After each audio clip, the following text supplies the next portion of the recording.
Good morning student. Last video के अंदर भाई हमने वर्क डन के बारे में किया था कि वर्क डन क्या होता है, किस तरीके से होता है ये वर्क डन, ये किया था हमने लास्ट वीडियो के अंदर। तो अब हम कर रहे हैं, नेक्स्ट है हमारे पास रिएक्शंस की थी, रिवर्सिबल रिएक्शन, एक्सोथर्मिक रिएक्शन। उससे पहले एक डेफिनेशन कर लेते हैं हम, हीट कैपेसिटी। नेक्स्ट टॉपिक शुरू करने से पहले हीट कैपेसिटी क्या होती है? हीट कैपेसिटी होती है कि अमाउंट ऑफ हीट अब्जॉर्ब, कोई भी सब्सटेंस है, कोई भी सब्सटेंस हो, अमाउंट ऑफ वो कितनी हीट अब्जॉर्ब करता है उसका 1 डिग्री सेल्सियस टेम्परेचर इंक्रीज करने के लिए। ठीक है, ध्यान रखना, कोई भी सब्सटेंस हमने ले लिया है, उसका 1 डिग्री सेल्सियस, सिर्फ 1 डिग्री, मान लो उसका टेम्परेचर, रूम टेम्परेचर हमारा मान लो पहले है 20 डिग्री सेल्सियस, 20 से 21 डिग्री सेल्सियस टेम्परेचर इंक्रीज करने के लिए हमें उसको कितनी हीट देनी पड़ेगी, मतलब कितनी हीट देने के बाद उसका 1 डिग्री सेल्सियस टेम्परेचर इंक्रीज हो जाएगा, that is called heat capacity. तो डेफिनेशन क्या हो जाएगी इसकी? Amount of heat required to raise 1 degree Celsius temperature. Amount of कितनी हीट हमें चाहिए 1 डिग्री सेल्सियस टेम्परेचर रेज करने के लिए, that is called heat capacity. लेकिन अगर हम क्या कर लेते हैं भाई,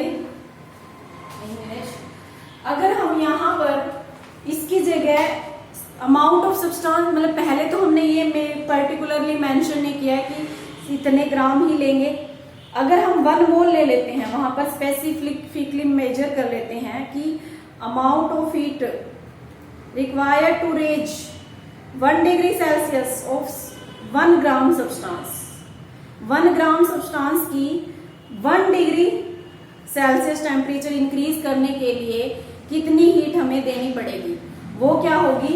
हमारी स्पेसिफिक हीट कैपेसिटी। वहां पर हमने स्पेसिफिकली ले लिया है कि क्या है, वहां पर स्पेसिफिकली हमने मेजर किया है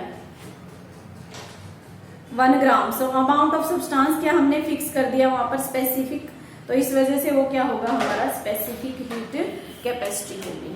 ओके, तो अगर हम ये है हीट कैपेसिटी क्या होगी? अमाउंट ऑफ हीट अब्जॉर्ब, हमेशा अब्जॉर्ब ही होगी, amount of heat absorb to raise the temperature, by 1 degree Celsius. 1 degree Celsius temperature increase करने के लिए कितनी हीट हमें देनी पड़ेगी, that is called heat capacity. ठीक है, अगर हम यहां पर ले लेते हैं भाई amount of heat absorb to raise the temperature by 1 degree Celsius of 1 gram substance, या फिर यहां पर हम क्या ले लेते हैं 1 मोल सब्सटेंस, 1 मोल, अगर मोल की फॉर्म में ले तो 1 मोल। ठीक है, 1 मोल सब्सटेंस, वैसे तो 1 मोल अलग होता है भाई, 1 मोल में क्या होता है, वो एटॉमिक मास के इक्वल होता है। ठीक है, अगर एटम है तो एटॉमिक मास के इक्वल होगा, अगर मॉलिक्यूल है तो मॉलिक्यूलर मास के इक्वल होता है 1 मोल। ठीक है, बिकॉज अगर मोल क्या होता है, given mass divide by atomic mass, अगर जो गिवन मास है वो मॉलिक्यूलर मास के इक्वल आ जाए तो मोल क्या होगा, 1 होगा। ठीक है, तो इसी तरीके से 1 मोल किसके इक्वल होता है, एटॉमिक मास के इक्वल भी होता है। लेकिन यहाँ पर 1 ग्राम सब्सटेंस की लिए specific heat capacity is called, उसको क्या बोलेंगे, specific heat capacity, specific heat capacity. अच्छा, इट इज रिप्रेजेंटेड बाय सी से रिप्रेजेंट करते हैं हम इसको, इट इज रिप्रेजेंटेड बाय सी। अगर हम हीट कैपेसिटी को, मतलब जो सब्सटेंस हम ले रहे हैं उसको, उसका वॉल्यूम कांस्टेंट कर देते हैं, heat capacity at constant volume is represented by CV. ठीक है, heat capacity at constant volume is represented by CV and heat capacity of constant pressure, heat capacity at constant pressure is represented by Cp. ठीक है, Cp से उसको represent करेंगे हम। तो ये तो था भाई हमारा हीट कैपेसिटी के लिए। नेक्स्ट है एक्सोथर्मिक रिएक्शन क्या होती है, एंडोथर्मिक रिएक्शन क्या होती है। तुम्हें पता ही है कि एक्सोथर्मिक क्या होती है और एंडोथर्मिक क्या होती है। क्या होती है एक्सोथर्मिक रिएक्शन, कौन सी होती है एक्सोथर्मिक रिएक्शन? जिसके अंदर हीट रिलीज होती है वो होती है एक्सोथर्मिक रिएक्शन। एंडोथर्मिक रिएक्शन कौन सी होगी? जिसके अंदर हीट अब्जॉर्ब होती है, जिसके अंदर हीट बाहर निकलती है वो एक्सोथर्मिक रिएक्शन, और जिसके अंदर हीट अब्जॉर्ब होती है वो कौन सी होगी? Endothermic reaction. एक्सो के लिए डेल्टा H क्या होता है? नेगेटिव होता है, ठीक है, बिकॉज इसके अंदर हीट बाहर निकलती है, ठीक है, जिसके अंदर हीट बाहर निकलती है वो क्या होगी? एक्सोथर्मिक रिएक्शन होगी। और जिसके अंदर हीट अब्जॉर्ब होती है और उसके लिए डेल्टा H क्या होगा? पॉजिटिव, वो कौन सी होगी? हमारी एंडोथर्मिक रिएक्शन होगी, ठीक है, वो एंडोथर्मिक रिएक्शन होगी भाई हमारी। उसके बाद है हमारे पास हीट ऑफ रिएक्शन। नेक्स्ट है हीट ऑफ रिएक्शन क्या होती है? हीट ऑफ रिएक्शन है कि कोई भी रिएक्शन करवाते हैं हम, कोई भी केमिकल रिएक्शन होती है, उस रिएक्शन की ड्यूरेशन, ठीक है, 1 मोल, दोनों सभी का हम 1 मोल लेते हैं, उस ड्यूरेशन के according when number of moles of reactant, कि किसी भी रिएक्टेंट के सब्सटेंस रिएक्ट करके प्रोडक्ट फॉर्म करते हैं, उस ड्यूरेशन हीट अब्जॉर्ब भी हो सकती है भाई और इवोल्व भी हो सकती है। जरूरी तो नहीं है कि भाई सारी की सारी केमिकल रिएक्शन हम जितनी करते हैं सब में हीट अब्जॉर्ब भी होती है, किसी में हीट अब्जॉर्ब होती है, किसी में हीट रिलीज होती है। तो अमाउंट ऑफ हीट रिलीज और अब्जॉर्ब, ठीक है, या फिर इवोल्ड कह लो और अब्जॉर्ब कह लो, अमाउंट ऑफ हीट अब्जॉर्ब और evolved when number of moles of reactant reacted to form product, रिएक्ट होके प्रोडक्ट बनाते हैं, तो उस ड्यूरेशन जो हीट अब्जॉर्ब होती है या फिर इवोल्ड होती है उसको हम क्या कहते हैं? हीट ऑफ रिएक्शन कहते हैं, ठीक है, उसको हम क्या बोलते हैं? हीट ऑफ रिएक्शन कहते हैं। कि जब हमारी रिएक्शन पूरी हो जाती है, उस पूरी रिएक्शन में हमने कितनी हीट दी है या फिर कितनी हीट बाहर निकली है, that is heat of reaction, ठीक है। नेक्स्ट है जो हीट ऑफ रिएक्शन है वो डिपेंड करती है भाई नेचर ऑफ रिएक्टेंट और प्रोडक्ट के ऊपर। अगर हमारे पास रिएक्टेंट क्या है? स्ट्रॉन्ग है, तो उसके बॉन्ड को डिसोसिएट करने के लिए हमें ज्यादा एनर्जी देनी पड़ेगी, है ना। उसके बॉन्ड को ब्रेकआउट करने के लिए हमें क्या करनी पड़ेगी? ज्यादा देनी पड़ेगी, ठीक है। उसके बाद है टेम्परेचर के ऊपर भी डिपेंड करती है। जितना ज्यादा टेम्परेचर हम देंगे उतना, मतलब जो एक्सोथर्मिक रिएक्शन है वो अलग अलग होती है। अगर हमारी हीट बाहर निकल रही है तो हीट ऑफ रिएक्शन टेम्परेचर के साथ कम होगी, ठीक है, हीट ऑफ रिएक्शन टेम्परेचर के साथ कम होगी। अगर हमारी एंडोथर्मिक रिएक्शन है, जब टेम्परेचर इंक्रीज करेंगे then heat of reaction decrease होगी। अगर एंडो है तो टेम्परेचर इंक्रीज करने पर हीट ऑफ रिएक्शन भी क्या होगी? इंक्रीज होगी। बिकॉज एंडोथर्मिक रिएक्शन में क्या होता है? पहले ही हीट देनी पड़ती है हमें। एंडोथर्मिक रिएक्शन के लिए हमें क्या होता है? हीट अब्जॉर्ब होती है, तो हम जितनी ज्यादा हीट देंगे उतनी ही ज्यादा क्या होगी? हमारे पास रिएक्शन होगी, रिएक्शन अच्छे से होगी, ठीक है। तो यहाँ पर यही है भाई। नेक्स्ट है एंथैल्पी ऑफ रिएक्शन। अब यहाँ पर ये है स्टैंडर्ड एंथैल्पी ऑफ रिएक्शन। इसको अब हम स्टैंडर्ड की फॉर्म में लिख दे। अगर हमारी केमिकल रिएक्शन स्टैंडर्ड स्टेट के ऊपर हो रही है, स्टैंडर्ड स्टेट क्या होती है? स्टैंडर्ड स्टेट होती है 298 केल्विन टेम्परेचर, 1 बार प्रेशर, ठीक है, और 224 लीटर वॉल्यूम, ठीक है, 224 लीटर वॉल्यूम, ये 298 केल्विन टेम्परेचर और 1 बार प्रेशर। अगर हम इन कंडीशन के ऊपर कोई भी केमिकल रिएक्शन करवाते हैं और उस केमिकल रिएक्शन के duration, amount of heat, enthalpy जो अब्जॉर्ब होते हैं या फिर अवोल्ड डिवोल्ड होते हैं, उसको हम क्या कहते हैं? Standard enthalpy of reaction. समझ आ गया? उसको क्या बोलते हैं हम? स्टैंडर्ड एंथैल्पी ऑफ रिएक्शन बोलते हैं। नेक्स्ट है भाई, एंड ये डेफिनेशंस वगैरह ही हैं, इनके एग्जांपल भी लिख सकते हो, बस एक कोई भी एग्जांपल लिख देना। जैसे अब जो हम टाइप ऑफ रिएक्शन कर रहे हैं भाई, टाइप ऑफ रिएक्शंस कर रहे हैं कि different type of enthalpy heat of reaction की, different type of heat of reaction कैसे होती है। तो फर्स्ट है इसके अंदर एंथैल्पी ऑफ कंबशन या फिर हीट ऑफ कंबशन कह लो। तो कंबशन आ गया है तो मतलब कंबशन रिएक्शन, ठीक है। तो जब भी किसी भी सब्सटेंस का कंबशन करवाते हैं, बर्न करवाते हैं, जैसे कार्बन प्लस ऑक्सीजन से क्या बनेगा, कार्बन डाइऑक्साइड बनेगा, ठीक है। तो इस ड्यूरेशन, इसमें कितनी हमें हीट देनी पड़ेगी, हमें इसमें हीट क्या होती है, सॉरी इसमें हीट बाहर निकलती है भाई, कार्बन डाइऑक्साइड प्लस हीट बाहर निकलती है, इसमें डेल्टा एच नेगेटिव आता है। तो यहाँ पर यही है enthalpy of combustion of a substance is defined as enthalpy change when 1 mole of substance is completely burn. जब कोई भी सब्सटेंस कंप्लीटली बर्न हो जाता है तो उसके ड्यूरेशन कितनी एंथैल्पी में चेंज आया है, ठीक है। एंथैल्पी कितनी चेंज हुई है उसको हम क्या कहते हैं, एंथैल्पी ऑफ कंबशन। नेक्स्ट है इसके अंदर enthalpy of formation.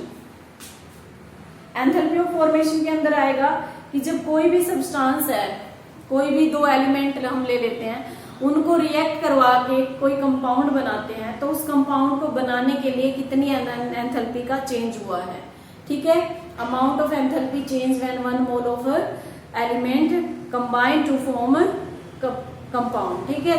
1 mole of element combine होके क्या बनाते हैं, कंपाउंड बनाते हैं, तो उस ड्यूरेशन जितनी एंथैल्पी चेंज होगी that is called enthalpy of formation, ठीक है।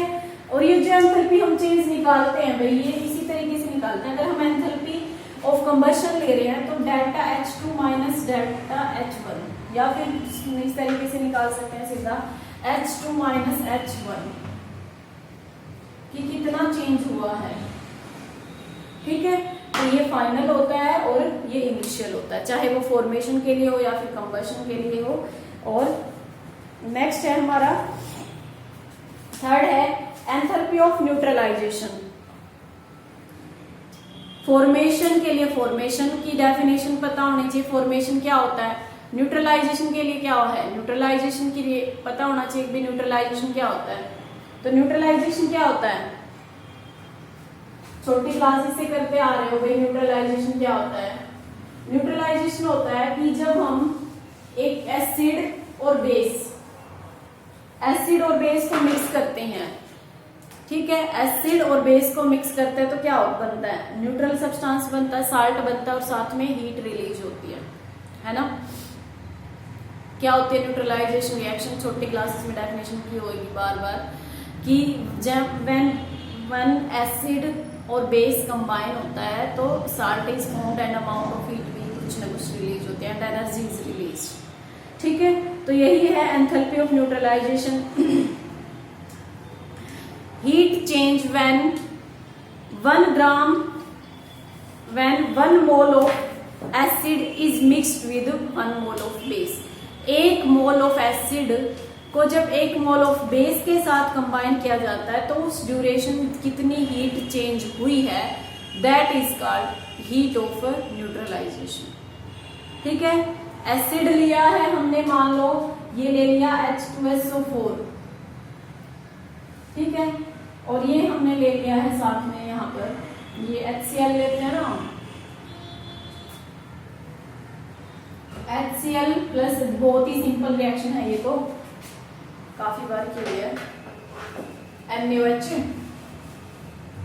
HCl प्लस NaOH बेस है, ये एसिड है, दोनों को कंबाइन करते हैं, साल्ट बनता है और साथ में एनर्जी भी निकलती है। एनर्जी का पता कैसे चलता है भाई, जो हमारा बीकर है ना वो गर्म हो जाता है ना। जिस कंटेनर में हम मिक्स करते हैं ना, जैसे एसिड ले लिया और बेस ले लिया, जिस कंटेनर में हम उसको मिक्स करेंगे ना वो कंटेनर गर्म हो जाता है, तो उसी से तो हमें पता चलता है। या फिर हम क्या करते हैं, थर्मामीटर लगा देते हैं उसके अंदर, सॉल्यूशन के अंदर, और थर्मामीटर से हम देखेंगे कि टेम्परेचर इंक्रीज हुआ है।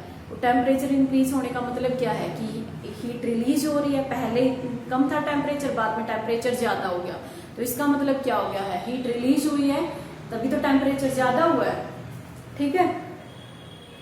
तो हीट रिलीज होती है। तो यहाँ पर यही आएगा कि हीट चेंज या फिर enthalpy change when 1 mole of acid combine with 1 mole of base. जब एक एसिड को बेस के साथ कंबाइन करते हैं तो उसकी ड्यूरेशन कितनी एंथैल्पी चेंज होती है, that is called enthalpy of neutralization. Next है एंथैल्पी ऑफ सॉल्यूशन। अब भाई है एंथैल्पी ऑफ सॉल्यूशन क्या होता है? एंथैल्पी ऑफ सॉल्यूशन होता है कि जब हम किसी भी सब्सटेंस सॉलिड को सॉल्यूशन के मतलब मिक्स करते हैं, वाटर के अंदर डाल के उसको लिक्विड स्टेट में लेकर आते हैं, ठीक है, उसका सॉल्यूशन बनाते हैं। सॉल्यूशन कैसे बनता है? एक चीज को दूसरी चीज में मिक्स करते हैं तभी तो सॉल्यूशन बनता है। तो सॉल्यूशन के लिए हमें सॉल्यूशन का पता होना चाहिए भी सॉल्यूशन क्या होता है। जब एक को हम दूसरे के अंदर मिक्स करते हैं तो सॉल्यूशन बनता है।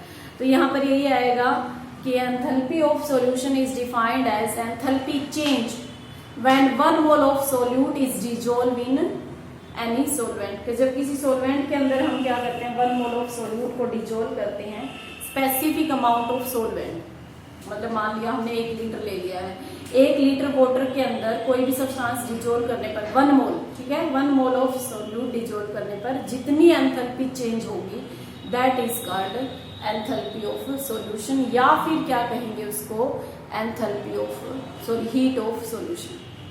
हीट ऑफ सॉल्यूशन क्या होगा, क्या होता है हीट ऑफ सॉल्यूशन कि हीट अब्जॉर्ब और इवोल्व, हीट अब्जॉर्ब और evolve when 1 mole of solute is dissolve in particular amount of solvent. Particular amount of solvent के अंदर जब हम कोई सॉल्यूट डिसॉल्व करते हैं तो उसमें कितनी हीट चेंज हुई है, अब वो इवोल्व भी हो सकती है और अब्जॉर्ब भी हो सकती है, ये नहीं है। नेक्स्ट है ये लैटिस साइकिल वाला बोर्न हैबर साइकिल हम कर चुके हैं भाई। बोर्न हैबर साइकिल क्या होता है, लास्ट वाले इस चैप्टर के अंदर हम कर चुके हैं। नेक्स्ट है एंथैल्पी ऑफ आयनाइजेशन, ये भी काफी बार हम कर चुके हैं। एंथैल्पी ऑफ आयनाइजेशन, आयनाइजेशन क्या होता है कि किसी भी सब्सटेंस को, कोई भी आइसोलेटेड एटम है, एटम को या फिर एलिमेंट को आयंस में कन्वर्ट करने के लिए कितनी हीट रिलीज होगी, ठीक है। तो आयनाइजेशन क्या होगी, when 1 mole of covalent compound on dissolution in water split to produce ions. जब किसी भी कंपाउंड को, कोवलेंट कंपाउंड को वाटर के अंदर डिसॉल्व करेंगे तो उसमें कितनी एनर्जी चेंज हुई है, आयंस में प्रोड्यूस होगी ना। जब किसी भी सब्सटेंस को, जैसे हम यहाँ पर ले लेते हैं भाई, ये है हमारा HCl है, ये हमने ले लिया HCl, इसको जब वाटर के अंदर डिसॉल्व करेंगे तो ये आयंस में डिसोसिएट हो जाता है H positive plus Cl negative के अंदर, या फिर NaCl लेते हैं। NaCl आयनिक है वैसे तो ये, लेकिन दूसरा HCl कोवलेंट होता है। HCl कोवलेंट है क्योंकि इनका इतना ज्यादा एनर्जी इलेक्ट्रोनेगेटिविटी डिफरेंस नहीं है, तो HCl नेगेटिव है। जैसे ही HCl को वाटर के अंदर डिसॉल्व करते हैं तो ये आयंस में डिसोसिएट हो जाता है H पॉजिटिव और Cl नेगेटिव के अंदर, ठीक है। जैसे यहाँ पर H कैसे रिएक्शन कैसे लिखते हैं उसकी, प्लस वाटर, तो यहाँ पर H पॉजिटिव एक्वस और प्लस Cl नेगेटिव एक्वस, इस तरीके से बनेगा, ठीक है। एक्वस का मतलब क्या है, वाटर। फोर्स कैसे बनते हैं इसके अंदर, ऐसे बनते हैं फोर्स, H पॉजिटिव हो गया और यहाँ पर पॉजिटिव है तो ऑक्सीजन इस तरफ होगा, ऑक्सीजन इसके पास होगा और वाटर इससे दूर होगा, इसके सराउंडिंग में चारों तरफ ऐसे।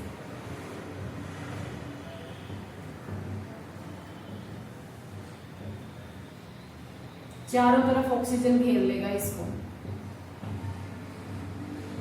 तो इसी वजह से तो कहते हैं कि देखो ये हमारा H पॉजिटिव है, इसके सराउंडिंग में एक्वस, ये इसी वजह से लिखा हुआ है H पॉजिटिव और साथ में एक्वस, और उसमें Cl नेगेटिव होगा, तो Cl नेगेटिव है तो इसके सराउंडिंग में क्या हो गया, H पॉजिटिव और यहाँ पर O, फिर यहाँ पर भी H पॉजिटिव, यहाँ पर O, H पॉजिटिव O, इस तरीके से होगा भाई चारों तरफ, ठीक है। ऐसे तरफ इसके चारों तरफ CH पॉजिटिव H पॉजिटिव और नेगेटिव वाला दूसरी तरफ होगा। ठीक है। तो एंथैल्पी ऑफ एटमाइजेशन क्या होता है? एंथैल्पी ऑफ एटमाइजेशन होता है कि किसी भी सब्सटेंस को एटम में कन्वर्ट करने के लिए, जैसे ये H2 क्या है? एक मॉलिक्यूल है। H2 क्या है? एक मॉलिक्यूल है। इसको एटम में कन्वर्ट करने के लिए, H2 में 2 एटम है ना, H2 एक मॉलिक्यूल है, इसमें 2 एटम है। जैसे CH4 है तो इसमें कार्बन प्लस 2H2 या फिर 4 हाइड्रोजन कहेंगे हम बाद में, ठीक है। कार्बन प्लस 4 हाइड्रोजन, ठीक है। कार्बन एटम में बनाने के लिए, मतलब मॉलिक्यूल को, मॉलिक्यूल किससे मिलकर बनता है? एटम से मिलकर बनता है। तो मॉलिक्यूल को वापस से एटम में कन्वर्ट करने के लिए कितनी हीट चेंज होती है? That is called heat of atomization, ठीक है। मॉलिक्यूल को वापस से एटम में चेंज करने के लिए कितनी हीट चेंज होती है? That is called heat of atomization. Next है भाई एंथैल्पी ऑफ हाइड्रेशन। नेक्स्ट है enthalpy of hydration. Hydration process होती है कि वाटर के साथ रिएक्शन करवाना, ठीक है। हाइड्रेशन का मतलब क्या होता है? उसको वाटर के अंदर डिजोल्व कर देना। तो अमाउंट ऑफ हीट चेंज यही है कि हीट कितनी चेंज होगी जब हम किसी भी सब्सटेंस को वाटर के अंदर डिजोल्व करते हैं। ओके, एंथैल्पी ऑफ हाइड्रेशन क्या होगी? Amount of heat change when 1 mole of substance is dissolve in water, या फिर रिएक्ट विद वाटर कह लो, ठीक है।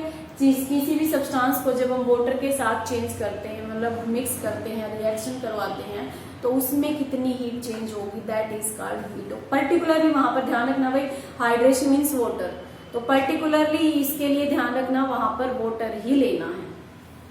नेक्स्ट है एंथैल्पी ऑफ हाइड्रोजिनेशन। पहले क्या था? हाइड्रेशन। हाइड्रेशन मीन्स वाटर के साथ, और हाइड्रोजिनेशन मतलब H2 के साथ। हाइड्रोजिनेशन मतलब hydrogen, hydrogenation means hydrogen add करना है, हाइड्रेशन मीन्स वाटर ऐड करना है। दोनों में डिफरेंस है हाइड्रेशन और हाइड्रोजिनेशन में।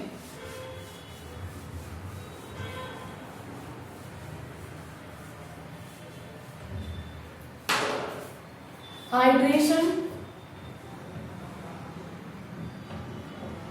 And hydrogenation.